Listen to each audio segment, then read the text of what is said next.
ऊंटारी बातां आकाशवाणी उदयपुर, बीकानेर, बांसवाड़ा, सूरतगढ़, डूंगरपुर और माउंट आबू से प्रत्येक माह के दूसरे चौथे शुक्रवार को शाम 5:30 से 6 बजे तक आप सुनेंगे ऊंटों पर विशेषज्ञों की राय और जानकारी। इस कार्यक्रम के प्रायोजक है राष्ट्रीय उष्ट अनुसंधान केंद्र बीकानेर।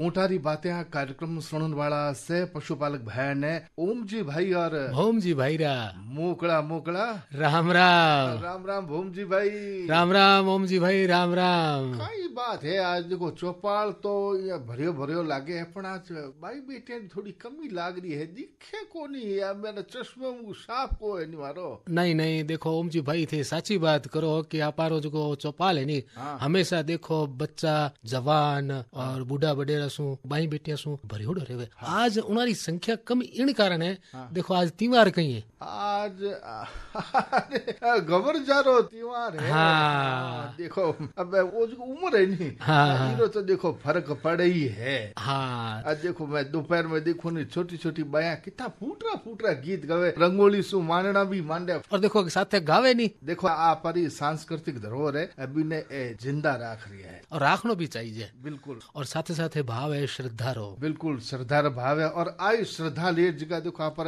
पशुपालक भाई ऊंट पालक भाई सामे बैठा है नहीं आज आप थाई कहीं करसा चौपाल में तो बताओ देखो ओ जो जिम्मो है ओम जी भाई वो तो थानो ही है देखो क्योंकि थी देखो क्या है कि राष्ट्रीय उष्ट अनुसंधान आता जाता रहो अधिकारी सु डॉक्टर साहब सु मिलता जुलता रहो। तो देखो आज मैं बता दूं आज पधारे है उष्ट अनुसंधान केंद्र बीकानेर सु वरिष्ठ वैज्ञानिक डॉक्टर सुमंत व्यास और आज आप बातचीत करसा विनो विषय है ऊंटा माय प्रजनन वृद्धिरा उपाय। वाह ओम जी भाई वाह। तो सेऊ पहली तो डॉक्टर साहब रो आप करा स्वागत है। डॉक्टर साहब आप रो चौपाल में घणो स्वागत है आपने मेकारा राम राम सा राम राम सा राम राम। डॉक्टर साहब जी आपनो जो विषय है आज रो ऊंटा माय प्रजनन री वृद्धि रा उपाय। तो डॉक्टर साहब पशुपालन है जो अपना जका ग्रामीण लोग है बे वर्षा सु सदिया सु करता आ रही है तो उनारो जो प्रजनन है वो भी प्राकृतिक रूप से होया करे पर फिर ऊंटा रे जो प्रजनन री वृद्धि है उनसु कई संबंध कई मतलब है उनरो। देखो सा जी प्राकृतिक अवस्था में जी प्रजनन हो रही है बात तो हमेशा हो ही है पर कोई भी जी स्पीसी है चाहे ऊंट होवे गाय होवे भैंस होवे बी में अगर आपने कोई गुणवत्ता बढ़ानी है तो ढंग से प्रजनन और प्रजनन वृद्धि आवश्यक होवे और अगर प्रजनन वृद्धि दर अगर नहीं बढ़े तो पूरी जनसंख्या जी की है बा डिस्टर्ब भी हो सके यानी कि असंतुलन कायम हो जाए। ई वास्ते प्रजनन वृद्धि जरूरी है जी के कहे आप ऊंट और गाय भैंस इनमें जी की स्पीसीज है इनमें प्रजनन वृद्धि जरूरी है और ऊंटा में आ वृद्धि विशेष तौर से आज री एक आवश्यकता है। तो मैं डॉक्टर साहब से और जानना चाहूँ कि वर्तमान समय की बात करें तो ऊंटा री वर्तमान जनसंख्या है वह कितनी है? सब वर्तमान में बड़ा चिंतारो विषय है क्योंकि ऊंटा री जी की जनसंख्या है वह पूरे देश में महज 2.5 लाख रहेगी और लाडली 3 पशु गणना से आ गिर रही है और जी 5 साल वाली जी की पशु गणना है में अपन देखो तो लगभग 35 से 37% ऊंटों की संख्या में कमी आई और एक बहुत चिंताजनक कारण। ओम जी भाई मेन बात आई है कि ये संख्या कम हो रही है नहीं ये कम होने का डॉक्टर साहब कारण कहीं है? देखो सर एक कारण में आप अगर मुख्य तौर पर अगर आप बढ़ाओ तो आ देखो कि ऊंट पालन जी का है वह 2 तरीके से हुए पारंपरिक रूप से इन्हें आप विभाजित कर सको। एक तो है ऊंट पालक यानी कि बिना अंग्रेजी में कहूं तो कैमल ब्रीडर वे अलग होता और ऊंट प्रयोग करता यानी कि कैमल यूजर वे अलग होता। तो आपरे ऊंटा में पारंपरिक विधि क्या है कि जिके रेंज लैंड हा आपरा जिका रेगिस्तानी इलाका इनमें ऊंट रा बड़ा बड़ा टोला रहता तो ए खाली ब्रीड करता और ऊंटों री नस्लों पर वृद्धि करता और यहाँ सु जी की उपज ही ऊंटा रे उपज पारंपरिक रूप से दूध को नहीं उपज यानी कि ऊंट सु जी की आमदनी है ऊंट री हमेशा जिका नर टोडिया जिका आप कहो बाई ऊंट री आमदनी रो साधन हो वे बेचता मेले मगरिया में या बड़ा बड़ा राजा महाराजाओं ने या जिका जमींदार है बियन है ताकि ये नर ऊंट या तो सैनिक रूप से या कृषि रूप से या परिवहन रूप से काम एक बार अगर आप देखो तो ऊँटारी जी के और प्रयोगकर्ता जी का 2 ऊँट 4 ऊँट 5 ऊँट, अगर सेना वेना रे काम में आता तो ज्यादा ऊँट रखता।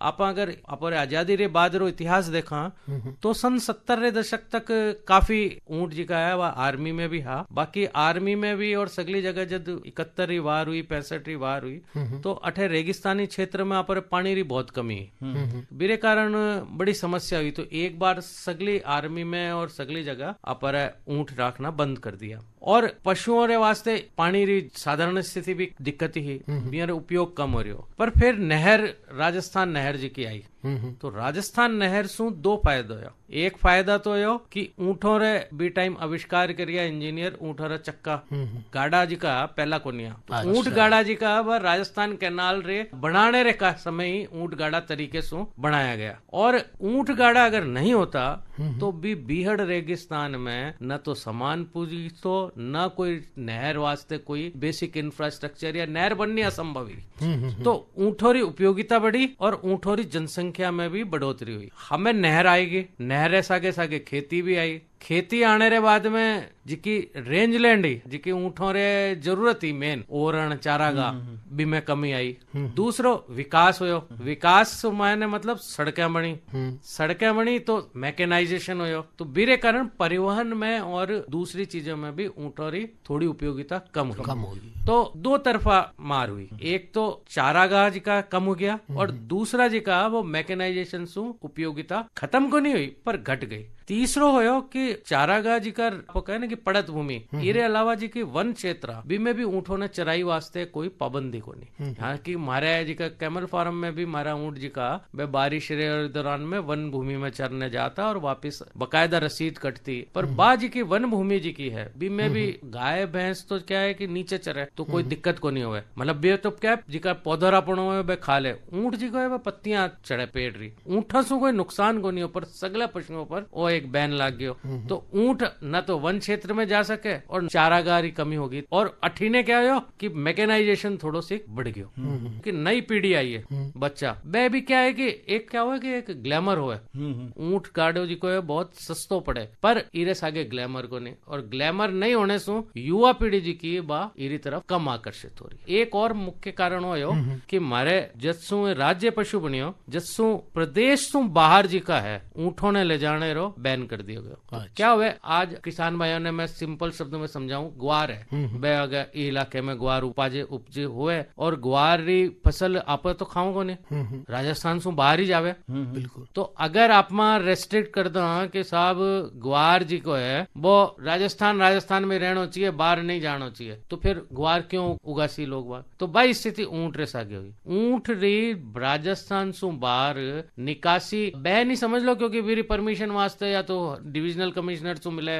या कलेक्टर से मिले, तो जिको ऊँटा ने बाहर भेजने रो जिको मेन एक विक्रय रो कारण हो तो विक्रय सु जिके उपज होती बा जी की है बा इमे खत्म होगी। ए मुख्य कारण है जिके कारण ऊँटों री संख्या कमी है। और इनहेरेंट भी इरी कैमल जी की प्रजनन है बा इरी थोड़ी सी अलग होवे बा भी एक कारण। तो डॉक्टर साहब अब आप बताओ कि ऊँटारो प्रजनन किया होया करे, उनारी किसी विधिया होया करे प्रजनन वृद्धि सारू। ईश्वर जी को है नहीं, हर पशु ने प्रजाति ने इसी चीजें देवे कि बा जी की इलाको है बीरे अंदर वो सही तरीके से रहे। तो चूंकि अठे चारे री और बियारी कमी ही तो ऊँट री भी जी के रेगिस्तान में प्रजनन वृद्धि इस हिसाब से नेचर करिए कि वो नेचर इस आगे रल जावे। पर अगर आप आधुनिक चीज इस्तेमाल करा तो बी में क्या है कि दिक्कत यह है कि एक तो ऊँट सीजनल ब्रीडर हुआ है, सीजनल ब्रीडर यानी कि शीत ऋतु में मतलब जिका जब दिन छोटा हुआ रात बड़ी हुआ बी दिनों में ही ऊँट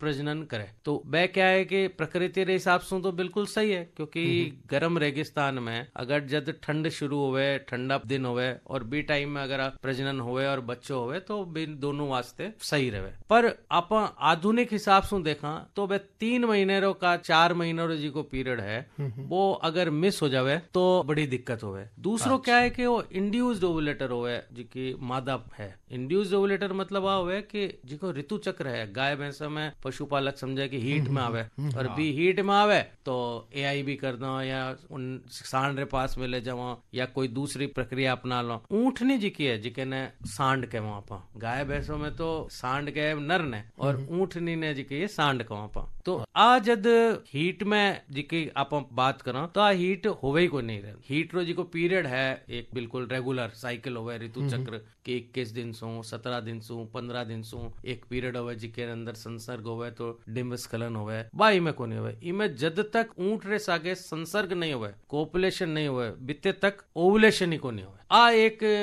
परेशानी और है कि जितने तक ढंगरो ऊँट नहीं मिले जितने तक इमे ओवुलेशन को नहीं होवे। और आ भी एक परेशानी है जो को ऊँट रे प्रजनन रे आधुनिक तकनीकों में इस्तेमाल करने में बड़ी समस्या आ रही है। एक क्या है जिको ऊँट है इरो सीमन जी को है, वीर्य जी को है, वो भी बड़ो भी में एक जेल मतलब एक सेमी सॉलिड टाइप रो है लई जियो बीरे कारण भी जिको ऊँट रे सीमन ने डाइल्यूट कर बीरी क्वालिटी इंप्रूव कर और जिको एआई वास्ते कृत्रिम गर्भाधान वास्ते जिको प्रिजर्वेशन करनो होवे एक्सटेंशन करनो होवे वो इरे अंदर बहुत डिफिकल्ट है। और आ एक चीज इसी है कि पूरे विश्व में जिकी है बा जिकी आप गायों में जिया कृत्रिम गर्भाधान करा बा बार ऊँटा में या ऊँट से संबंधित जिकी प्रजाति है दूसरी डबल हम्प वाली या लामा अल्पका इया में आ हाल ताई संभव को नहीं हो पाई है। मैं लोग वैज्ञानिक लोग प्रयासरत हों, बाकी आ एक इमें बड़ी समस्या है कि किया इरे अंदर बढ़ावो करी जाए। देखो बहुत ही बढ़िया जानकारी दी डॉक्टर साहब। और अब जो वक्त है नहीं वो है ओम जी भाई गीतड़ ले। बिल्कुल ओम जी भाई साची बात करी थे। तो आपसे सुनो भैया वो एक बार आप सुनियो एक मीठो मीठो सो हर जैस।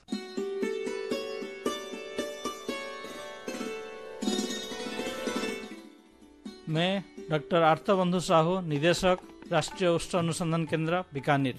ये केंद्र ऊँटों के संवर्धन एवं अनुसंधान के क्षेत्र में कार्यरत है। समस्त ऊँट पालक भाई बहन इस क्षेत्र से जुड़कर अपनी समस्याओं का निदान पा सकते हैं एवं व्यवसाय हेतु जो लाभ उठाना है वो उठा सकते हैं। इसके लिए राष्ट्रीय उष्ण अनुसंधान केंद्र द्वारा प्रायोजित कार्यक्रम ऊँटारी बाता माह के दूसरे और चौथे शुक्रवार को शाम 5:30 से 6 बजे जरूर सुने। राष्ट्रीय उष्ण अनुसंधान केंद्र बीकानेर।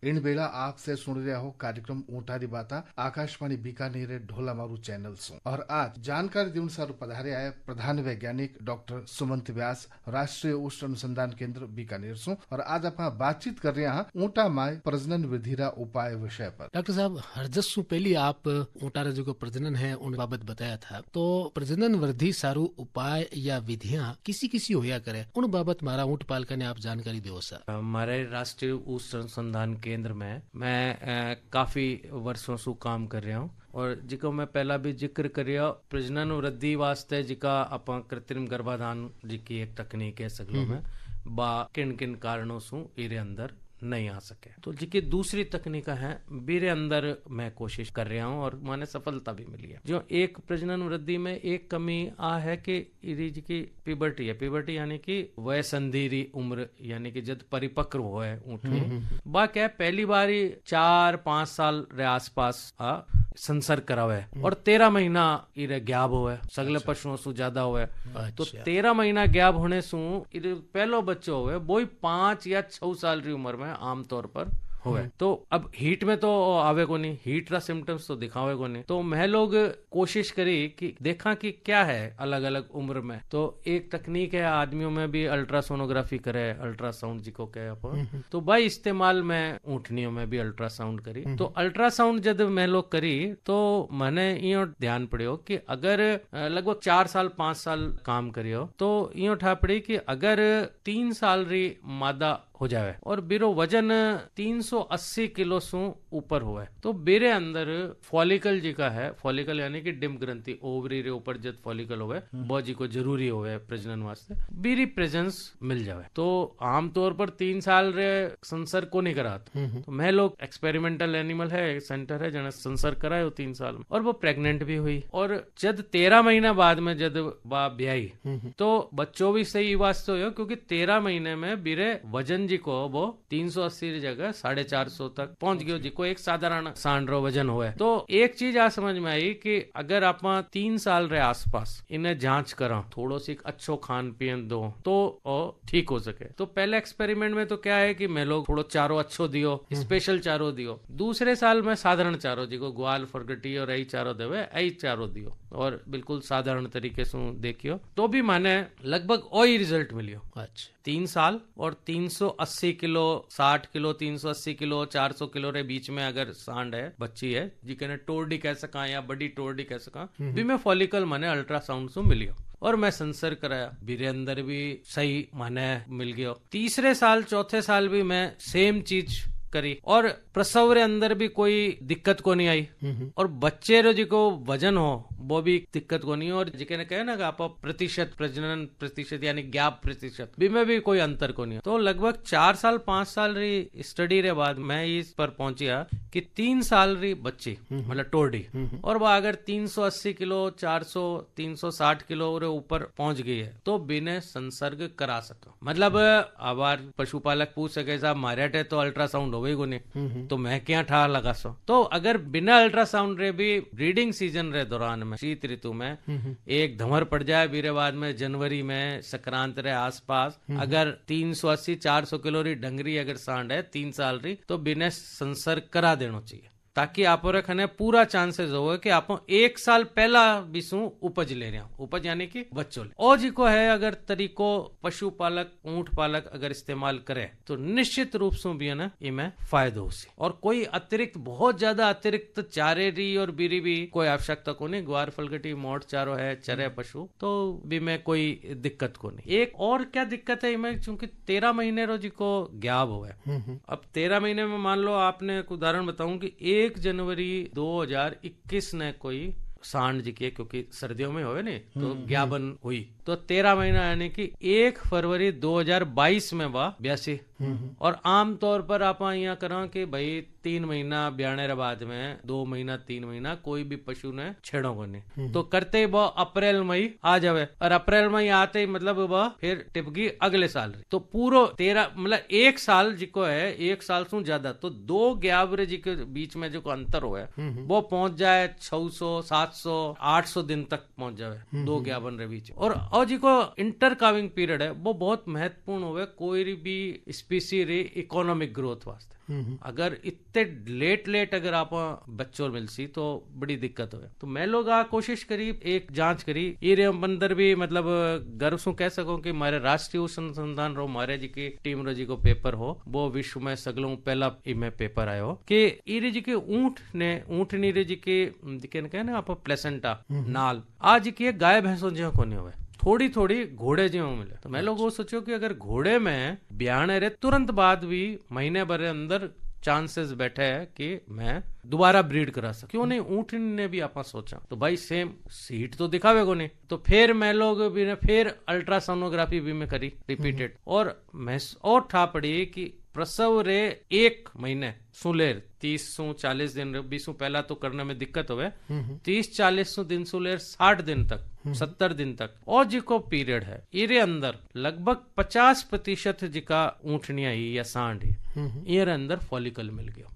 और ए बे जानवर जिका ने 1 किलो भी कोई दानों को नहीं देता मैं लोग यानी कि ग्वार फलगटी और चारों चरने सामान्य अगर पशुपालक कह दे कि साहब थोड़े तो कोई दानों मिलतो ही वास्ते संभव हो गयो नहीं। और जब फॉलिकल मिलियो संसर्ग करायो तो जिका साधारण प्रतिशत सांड में जिके प्रेगनेंसी रेट हुए बात तो कोनी हुई, पर अगेन मैं मान सका कि 25% फिर 50% में वह फिर ज्ञापन होगी। तो यानी कि अगर मोटी मोटी गणित लगाऊं तो 100 सांड ब्याई बी में सु 50% में फॉलिकल मिल गया और बीरी 50% यानी कि 20 सु 25 सांड ज्ञापन होगी। तो 25% सांड में थे जिका इंटर काविंग पीरियड है वो रिड्यूस कर सको ई तकनीक ने। यानी कि अगर जब फरवरी में है और बिने मार्च रे अंत तक आप ज्ञापन वापस दोबारा कर लो तो वो फिर अप्रैल में भेज जासी, और नहीं तो वो अगले साल ज्ञापन होसी और फिर टिप जासी 1 साल। और जी को तरीको है इरे अंदर, हालांकि इनमें अगर थे थोड़ो से चारो और दे सको, दाणो दे सको, कोई दुधारू सांड है जी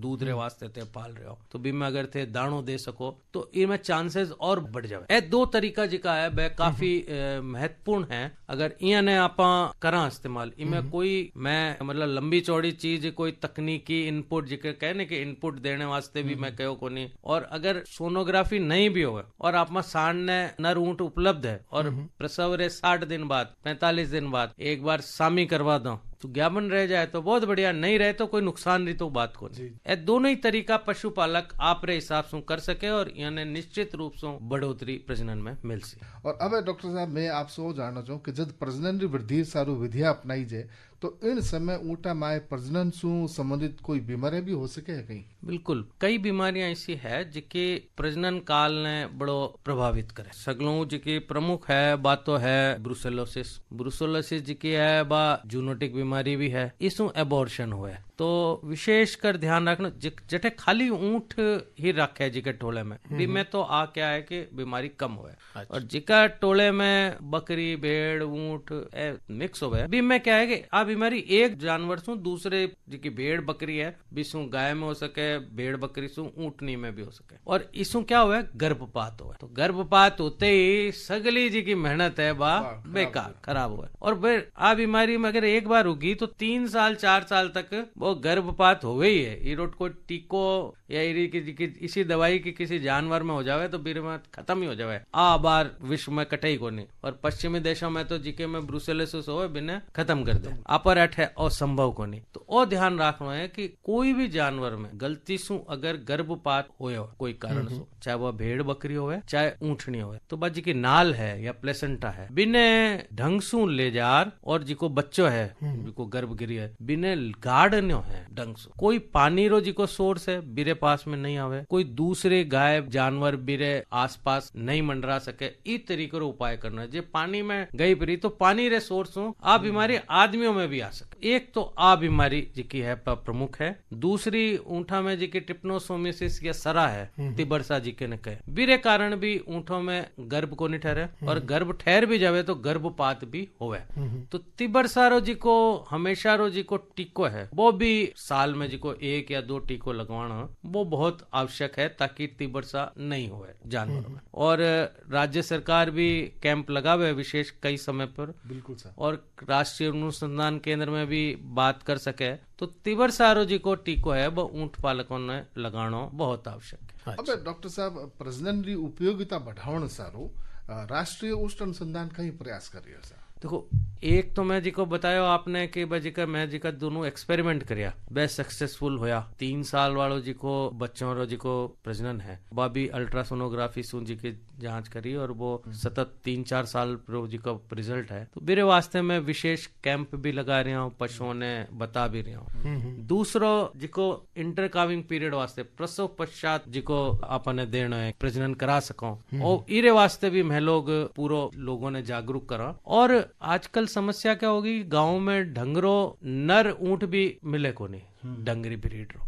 तो हमारे केंद्र में नर ऊंट हर ब्रीड रा बहुत बढ़िया उपलब्ध है और मैं फ्री ऑफ कॉस्ट में भी मैं सर्विस देवा। तो अगर सर्विस रे पीरियड में अगर कोई हमारे केंद्र में आवे आप रिसाण ने ले तो मैं सर्विस फ्री दो अच्छे ऊंट सु। इरे अलावा अगर कोई ग्राम पंचायत रे माध्यम से अगर नर ऊंट ने ब्रीडिंग पर्पज वास्ते कोई गांवरा पशुपालक या टोले वाला लेना चाहे तो वे आप पंचायत चिकित्सालय रे माध्यम से हमारे केंद्र में संपर्क करे तो वे भी अच्छी नस्ल रा ऊंट में फ्री ऑफ कॉस्ट भी उन्हें बिना कोई उपलब्ध कराओ। बहुत ही बढ़िया जानकारी है सर। केवल मतलब भोमजी भाई वही है कि आने वालो कल है नी वो उजड़ो है। तो इन सारे देखो प्रयास अपन ने करना है और लगातार राष्ट्रीय उष्ण अनुसंधान केंद्र से अपन ने जुड़ियों रहने के नई नई जितकी भी जानकारी आवे जगह अनुसंधान हो रहा है बिया पर अपन नजर होनी चाहिए और बिना अपन काम में ले होना चाहिए। तो सा देखो समय भी हो रही है क्या है कि समय रो सम्मान करा तो ही आप आगे बढ़ा। तो सा देखो आज ऊँटा री बाता कार्यक्रम में जानकारी देने सारू चौपाल में पधारिया प्रधान वैज्ञानिक डॉक्टर सुमंत व्यास राष्ट्रीय उष्ण अनुसंधान केंद्र बीकानेर से। डॉक्टर साहब आप हमारी चौपाल में पधारे इतनी महत्व काम री जानकारी दी इन सर मैं आपने करा धन्यवाद और आपने मैं करा राम राम सा राम राम सा राम तारी बातें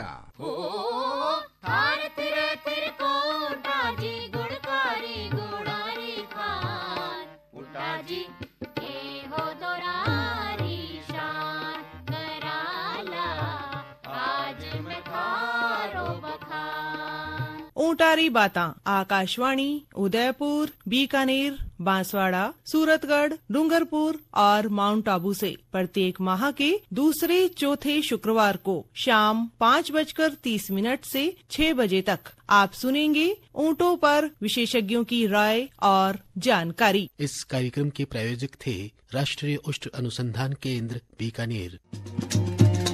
इन कार्यक्रम रा संयोजक श्री अमित सिंह और प्रस्तुति ही श्री महेश्वर नारायण शर्मा ने। सहभागिता थी राम सहाय हर्ष और चंद्रशेखर जोशी री। हमें माने आगे दिराव सा मोकला मोकला राम राम सा।